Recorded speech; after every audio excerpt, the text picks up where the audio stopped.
So today I saw two movies, like I said in my Valerian video. One is Valerian, the City of Thousand Planet. The other one is, of course, Dunkirk.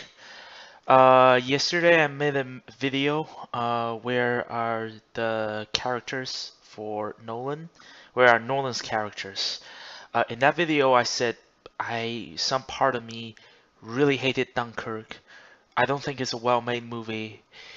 I talked to a friend about it, and then a friend of mine saying like, look, you got a little bit too irritated with that. You know what? You should go and see this movie again, and this time completely by yourself, preferably not in IMAX, um, so that you can have a clearer mind. So I say like, that's actually a really good idea. And here's my updated thoughts on this movie. Again, it's gonna be uncensored, uncut, like podcast style. And then there will be spoilers this time, so be prepared because there's a lot of things I'm gonna discuss in detail. Um, so what do I think the renewed version? Well, before that, I want to talk about how I see it. Before I went to see the movie, I actually opened up Wikipedia and then I look at the plot for Dunkirk again. And this time, I accepted what I saw and I tried not to get myself too frustrated with character development and the way the story's cut together. Because when I seen this movie, with the way story cut together was just annoying, which I will get to that. I still find them to be annoying, not as much. So I went in there, I lowered my expectation. I kept on telling myself it's just a movie. Forget about this time. If you see it, forget about it's a Christopher Nolan movie. Just look at it as just a movie and see how you feel.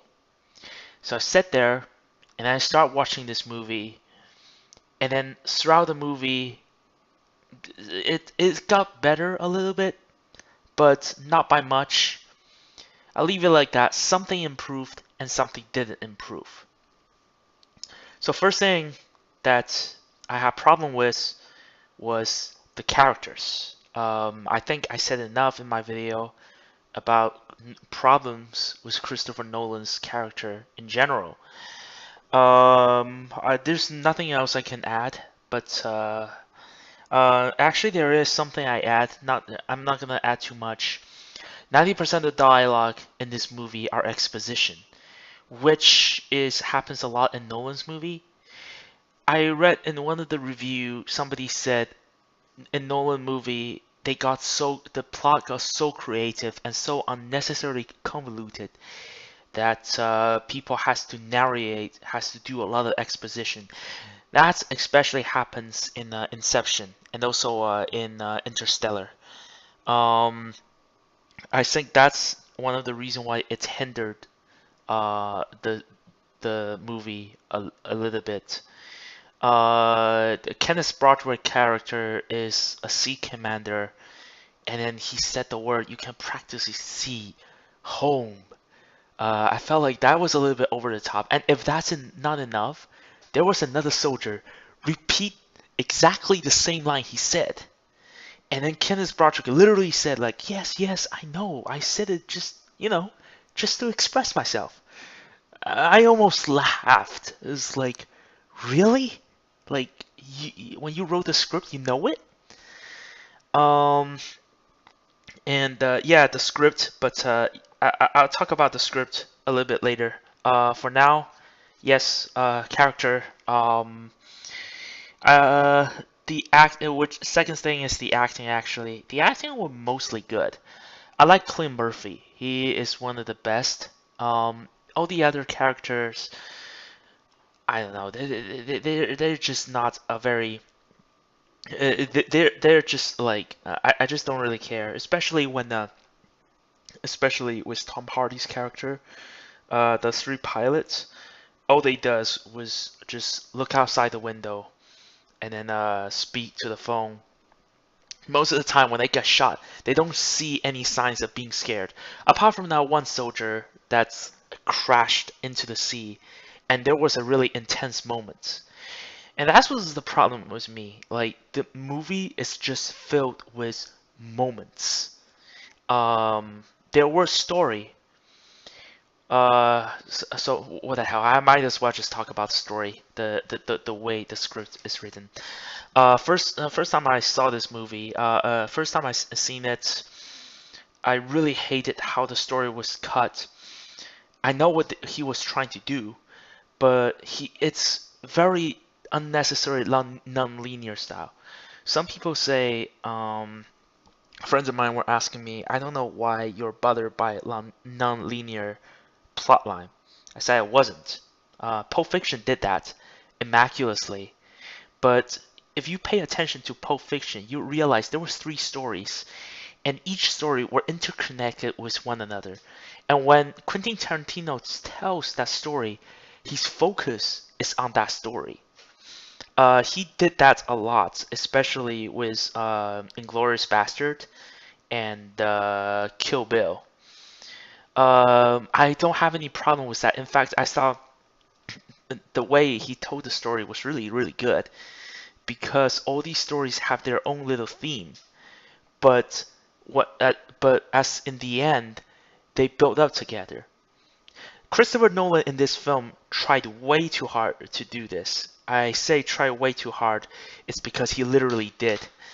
The way in fact, when I before I came to this, when I read the plot synopsis on Wikipedia, I've come to a realization that that Christopher Nolan is making a war movie, a Pulp Fiction, because they share the same idea. Like they have three stories, and and by the end everything comes together.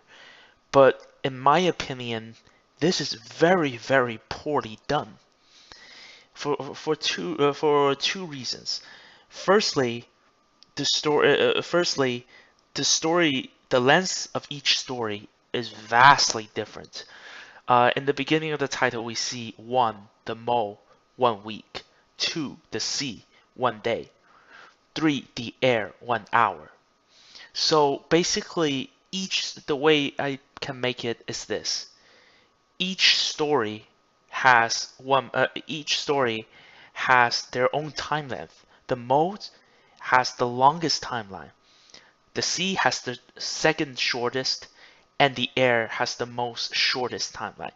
But when the movie is told in movie speed, in the speed of the cinematic reality, they share the same time. So how does he manage to cut themselves together?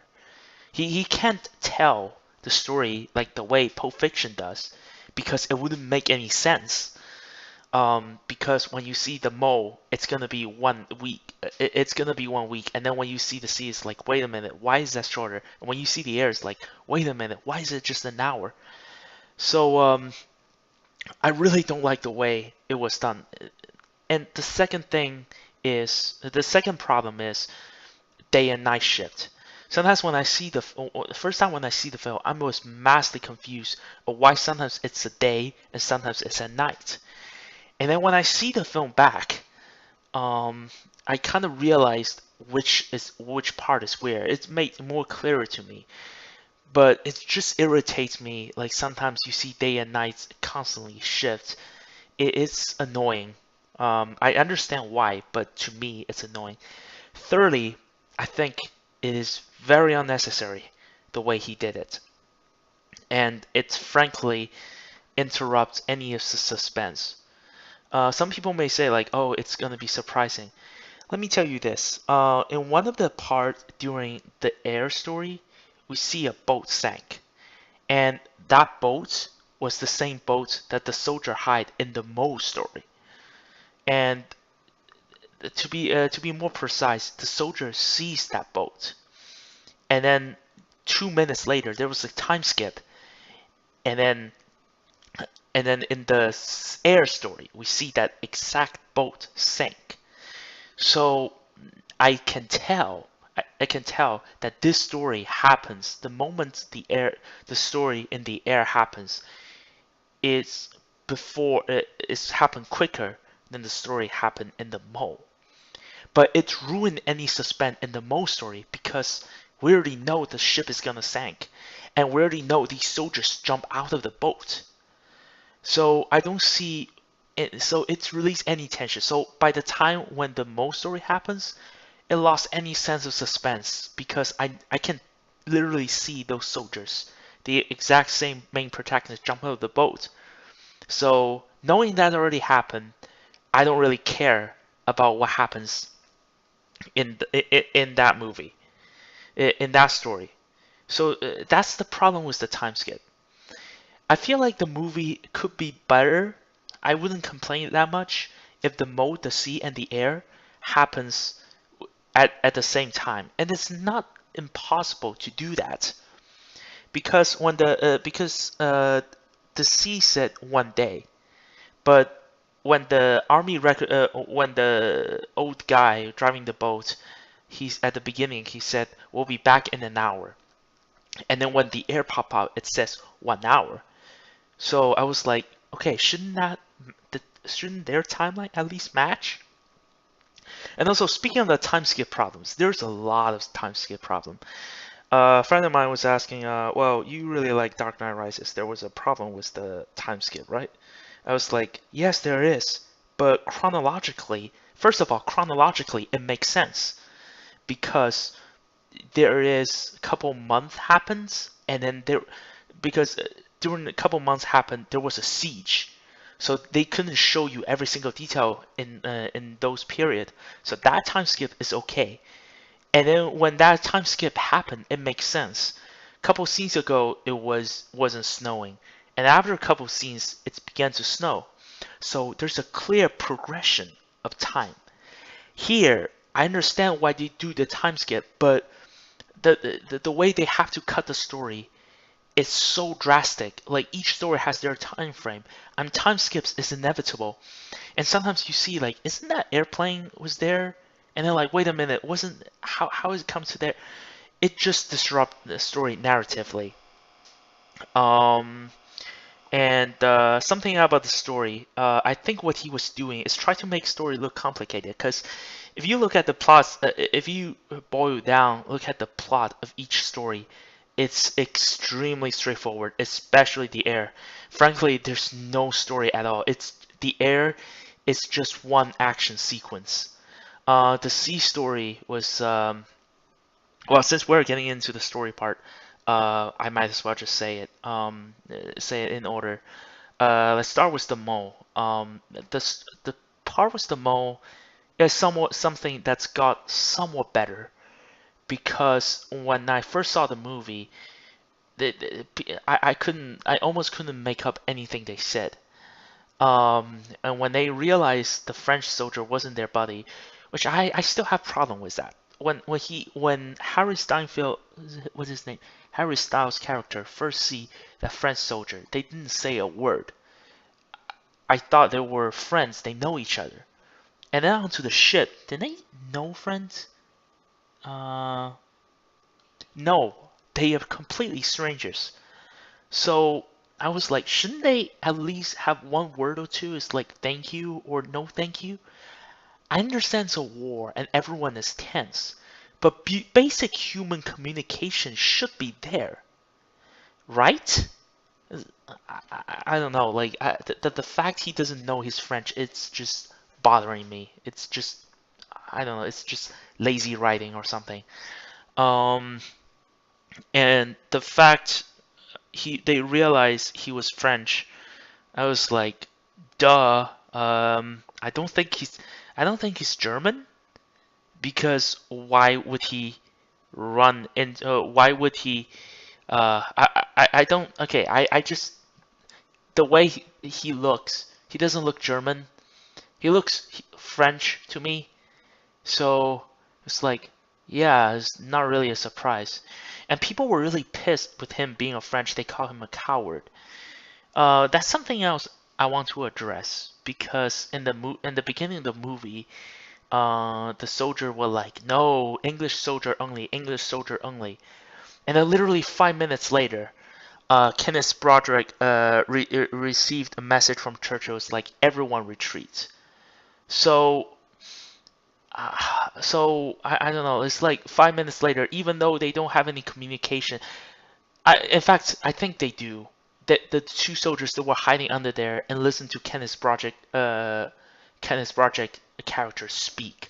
So they already know both French and the British are going to retreat. I don't get the point of him calling him a coward. It just bugs me.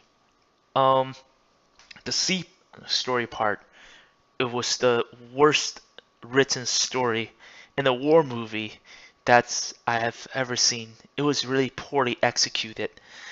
There was a boy called what's his name? There was a boy called. Oh yeah, the son is the old man's name is Dawson. The son's name is Peter, and the boy's name is George. What the fuck is George's relationship to Mr. Dawson? They never explain in the movie, and it is the same. Like, there's a lot of character relationship that doesn't explain in the movie. They could just shout out, "You were my teacher" or something. And it's like I don't know. They could have done something with it. In fact, they didn't. It's like trying to be clever. It doesn't. It just makes things more confusing. Um, George, he was on the ship. He was pushed by Cillian Murphy. They rescued Cillian Murphy. And first of all, the first thing happened that makes no sense was was his son Peter tried to lock this guy in the room. I don't get why. Maybe he's afraid. My logic was like, okay, maybe he's afraid like he will be pissed or something. Like I don't know. Like he at first he hesitated, and then the second time he asked for water, and then like he closed the door, he shut the door. I don't get why. I, the only reason I can think of is he realized he's not the same man because Mr. Dawson said something. That old guy, Mr. Dawson, he said like, he's not the same man as before, son. So he could be afraid that this man can go mental. But Mr. Dawson at this scene is talking to George, not Peter. And Peter is the one who locked the room. And frankly, he's the one, in some way, he's responsible for George's death. Oh yeah, and George died. Um, Basically, a Clint Murphy character went insane after he realized they locked him up. He went insane. He went up and said like, "We need to turn back." And then he got in a fight with George. And then he pushed him downstairs. And then this guy went blind. And then a couple scenes later, he's fucking dead.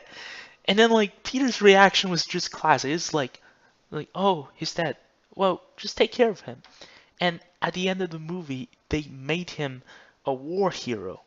And I was like, what the fuck? He didn't earn it. He just climbed on the boat. He didn't do anything. Like throughout the movie, he didn't do anything. All he does is just like, oh, what's that? Oh, what's this? What happened to him? That's all he does. He didn't actually do anything. In fact, Peter does more of the human saving than him. So he didn't earn it, and they make him into a hero. That this whole arc, like, this whole arc made the Mo part looks classic. It looks like a Citizen Kane. This whole sea story was just stupid. So the third story, The Air, like I said, the whole arc was just like an action sequence because it's basically is. It's like three pilots flying. Actually, that's the only sequence that's actually got worse when I watched the second time. Because when I watched the first time, I really wasn't paying attention. I was more confused about what's really happening on the screen. When I say confused, it's not in the sense like I don't understand what's happening. Like I know exactly what Nolan's trying to do. I'm not stupid, but I'm confused is why he does the thing he does. Why he has to chop up to like such a confusing manner. When he goes on the air, in the air part, there was three airplane, and sometimes suddenly I don't know. I when I read I found that I remember there was a three airplane because halfway through the movie I forgot there was three because one of the plane got shot down and the way it was described is just weird. Um, so first of all, during the whole scene, German airplane come to them one at a time to attack them. Now I'm not a military expert. I'm not a historian, but but if you have some sense of war, if you've seen any World War II documentaries and stuff, you will know like airplanes doesn't when you fight, airplane come in pack. They don't come one at a time. So the fact throughout the whole movie, I can count like to my best ability, I can count less than 10 airplane flying. And when I look at the data alone, there's like 150 airplane and Dunkirk shot. Granted, the movie just show a part of what happened in Dunkirk, but I don't know. The whole part was just like a few plane flying around. Just doesn't make the stake high for me. Like at least they could try to have a little bit more plane. And the way the whole sequence was edited was so weird. Um, sometimes plane got shot and then they just sometimes the plane got shot and we don't even know whether they're shot or not. I was like, what happened? Like he said like yeah he got him and so 1 minute later there was a time skip. It was like what the fuck happened? I said the word time skip before. So here's the thing I need to address on time skip again. I have no problem. Second time watching, I don't mind the time skip in between stories because I already, even though I don't like how it was edited, I accepted how it works. But there were time skip even within the arc. There was a scene in the mall where the soldier climbing onto a boat, and from what I understand, they were trying to wait for the tide to come in, and I was like, okay, so they were waiting for tide to come in. um, I didn't realize that at first, and the second time watch I was paid attention was like, okay, so they were waiting for the tide for the boat to carry them into the sea. First of all, they didn't even know the boat was work or not. In practicality, it was a stupid move, but that aside, um, and the scene next, they were hiding into the boat, and suddenly something is starting shooting at them, and the boat starts to leak. I don't know what is shooting at them because the water is leaking in. So it couldn't be the enemy coming in because it was established like the Germans won't come into the beach. They will use the airplane to pick them up one by one. And the hose on the boat is too low for an aircraft to be shooting. So I don't know what is shooting it. I don't mind like for a counter argument would be, oh, in the beginning we don't know what's shooting. That's a completely different story. In the beginning, it was established who is shooting. The soldier were running from back to forward, and we got a clear sense of geography of what is going on. And then so I can tell, even though we don't see the German soldiers, it creates a sense of suspense. And I really like the opening sequence. You don't know what's shooting. It's give you a sense of paranoia. But here, it just doesn't make sense because geographically, it's not the German soldier. It's not the airplane. So what the fuck is shooting at them? It's okay to have speculation, but you gotta have sense of reality established it. So I don't know. Like, back to the air.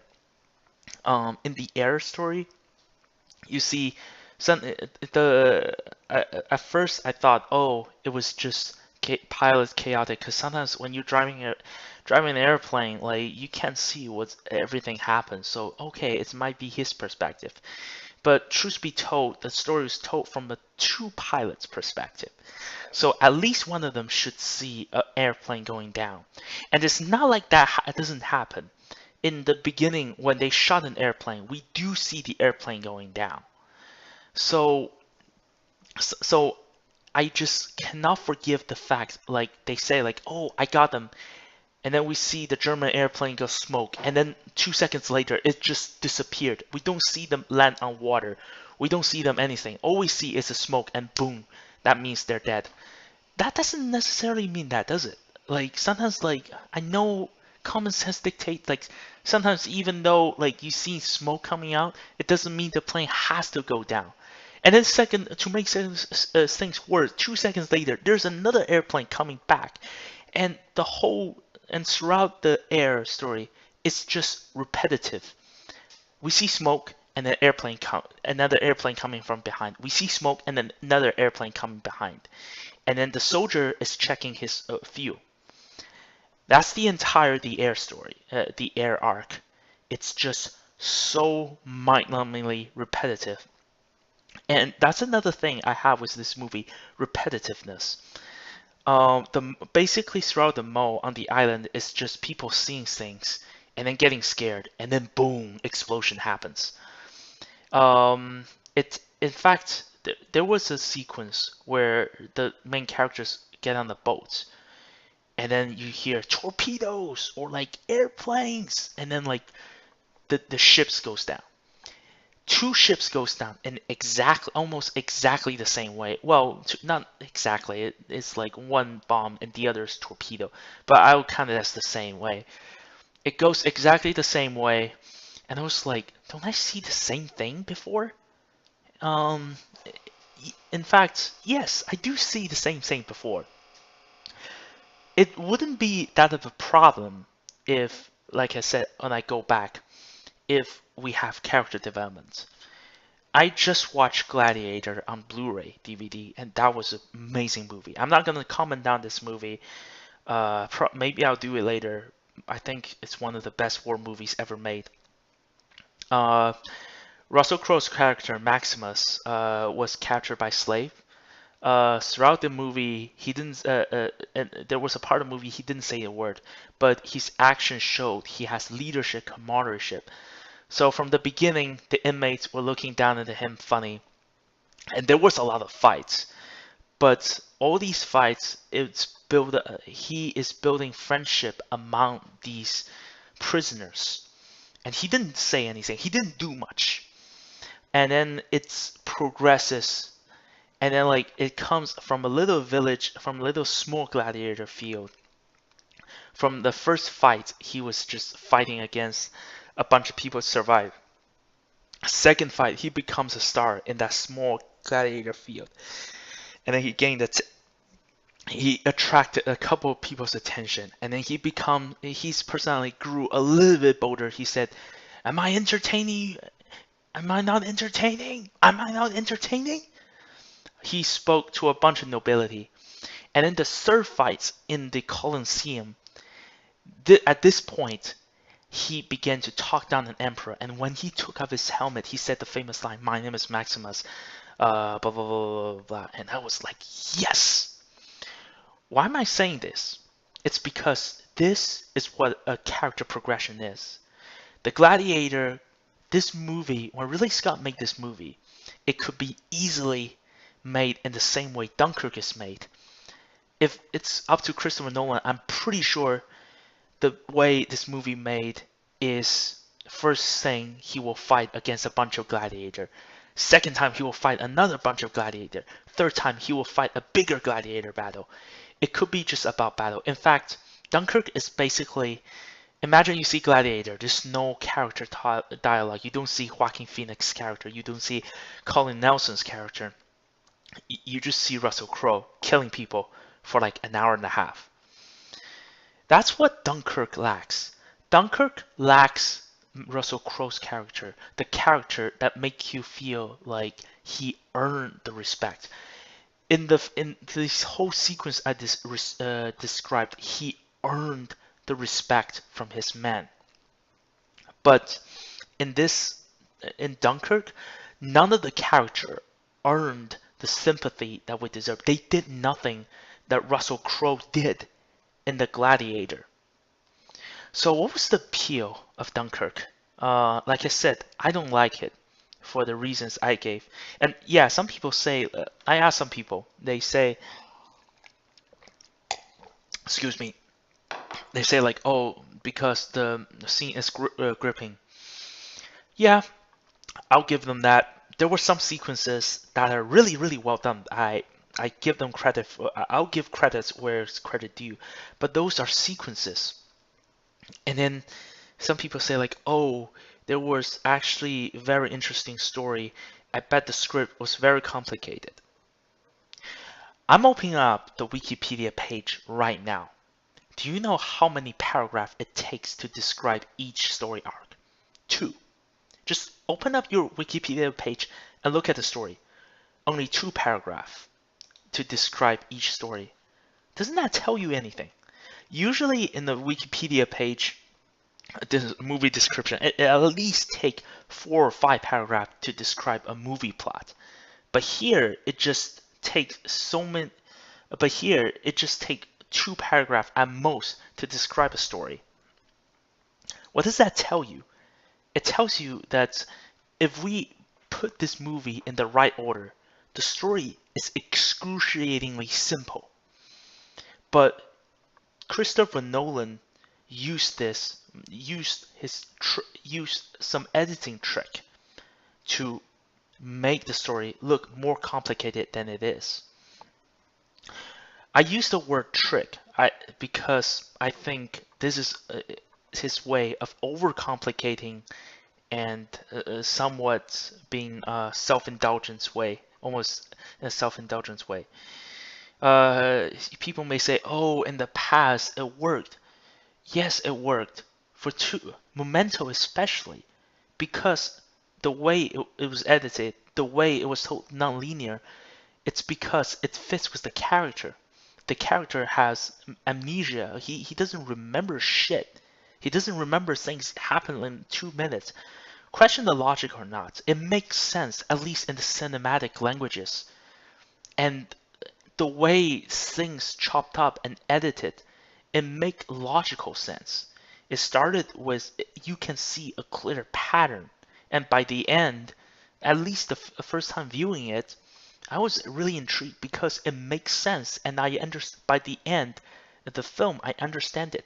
There were films that looks very convoluted, like Tinker Tailor Soldier Spy, but usually for any film, I watch it twice and I understand. Any movie, even in the case of Dunkirk, like when I watch it a second time, I understand everything. But when I say but if I feel a second time, I feel it was convoluted, then the movie really has some problem. Because here's the way I view it. The second time I view it, I usually read the story and I read every single critic, every single review I have on hand. So with my first movie, with my first experience and the more knowledge I gained about the film, I watch it the second time and I can judge it for what it is. And if the second time doesn't work for me, then this movie has serious problem.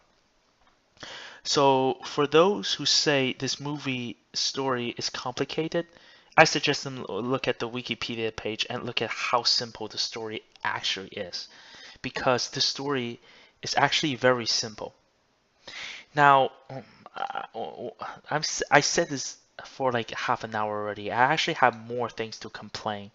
Like, for example, like Kenneth Branagh character, he's an admiral, and throughout the film, he's standing in a circle with his superiors, and he was sitting in the same harbor where other soldiers were bombed, and there's not a scratch on him.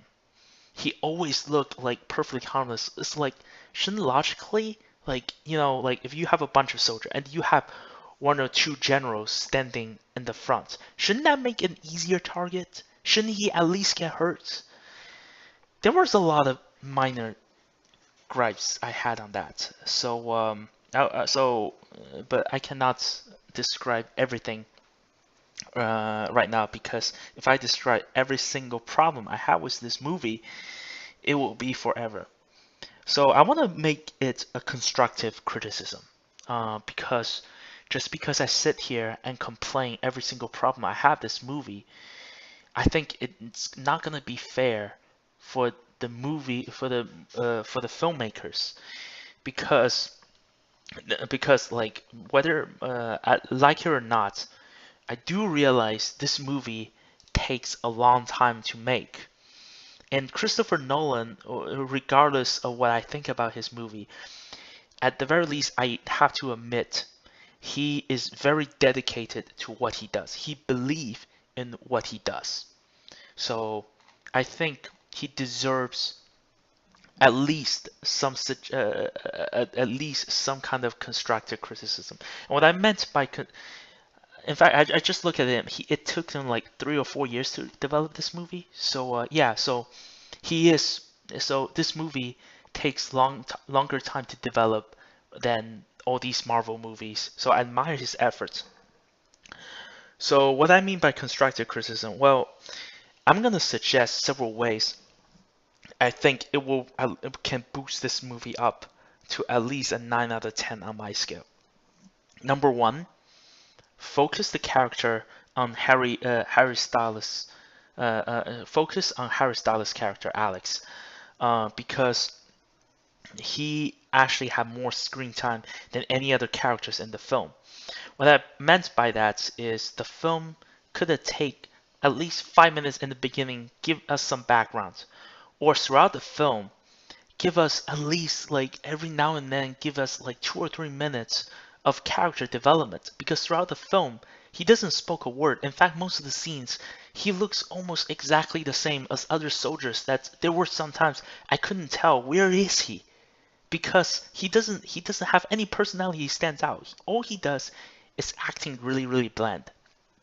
So number one, give him some personality. Give him some reason of why we should care about him. Maybe he has a daughter. Maybe he has a family. Maybe he wasn't. There was a character in Gladiator. He said he was a scholar, and then he doesn't want to fight, and he wants to write, and then he got killed up immediately. I have I have more sympathy for that character who appeared for 2 minutes than than Harry Styles' character appeared in the whole movie. So yes, give him some personality. That's number one. Number two, cut out the C part. Because frankly, that part is very poorly executed, and I don't know what they were thinking. The script was really, really badly written.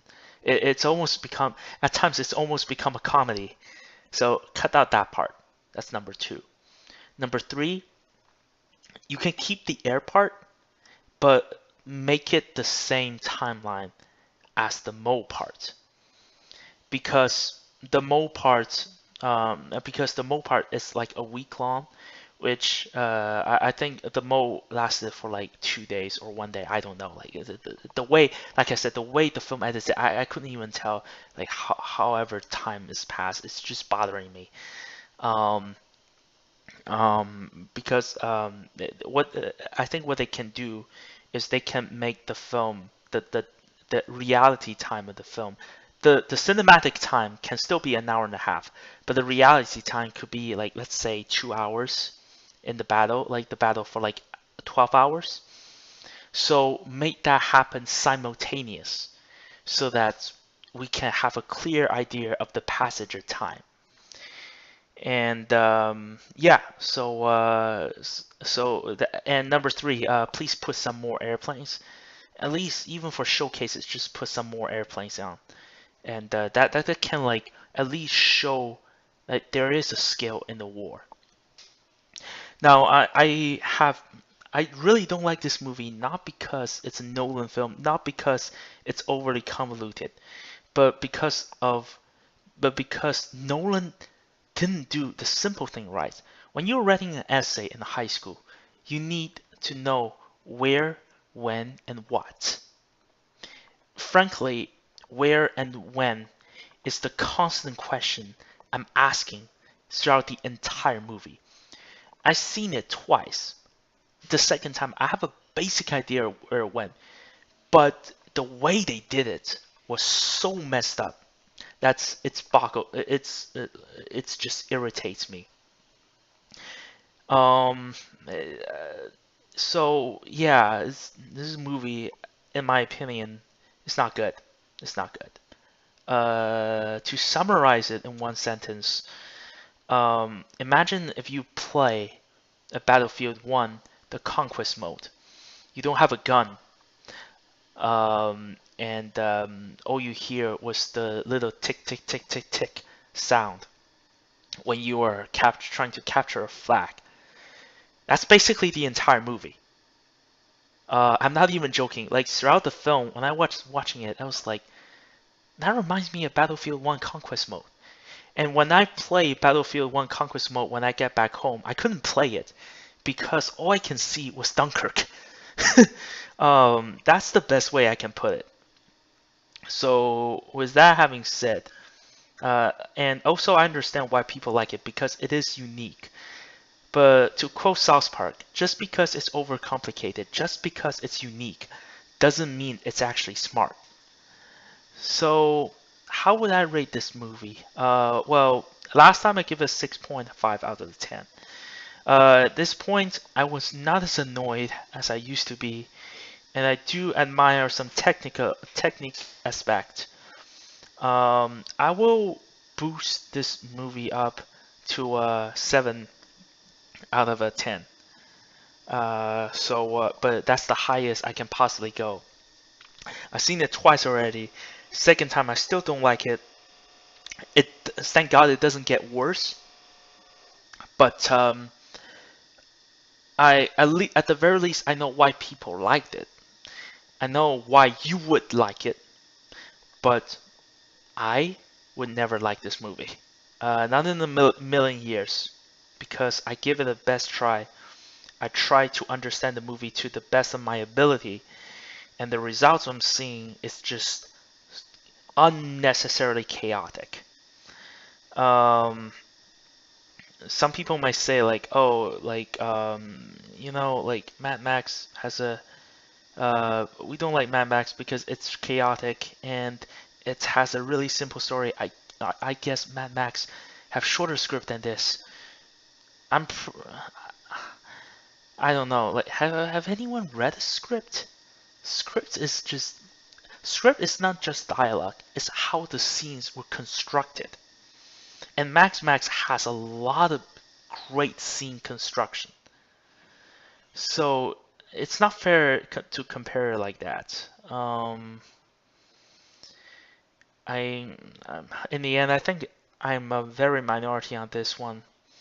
But just because 99%, it's just because it got 90% on Rotten Tomato, just because everyone think it's it's good, doesn't mean I think it's good. At the very least, I think it's good. If I'm a filmmaker, I would say this: I'm not gonna use Dunkirk as an example to make my movie because I don't like the way it was edited. I don't like the way the story was constructed, and I don't like the way the character acted. So that's the last time I'm gonna talk about Dunkirk, and this is my final verdict on it. But don't take my word for it. Like, go and see, make your own opinion. A friend of mine, the friend of mine who's seen this movie, he loved it. I hated it. He told me, you should be honest with yourself. You know, if you hated it, hate it. I like it. It kind of reminds me of Nostalgia Critic said. I understand. He had a discussion with a friend of his, like Man of Steel, and what he said was, I understand why you like it, but I would never like it. But at least I know why you like it. I would still hate it, but it's good. But good for you for loving it, and you should be doing. And if you love this movie, now that I calm down and think about it, if you love this movie, I'm glad you do. I'm glad you see it differently. But I don't. That doesn't necessarily mean a bad thing. So please have your own opinion, and please leave a comments below. And I really want people to have a discussion with me on this movie. And please feel free to do that. And so this is my final verdict. Again, this is my final verdict on Dunkirk. I will be making more videos soon. And if you like my video, if you like me, if you think I'm good, that means you're pretty good too.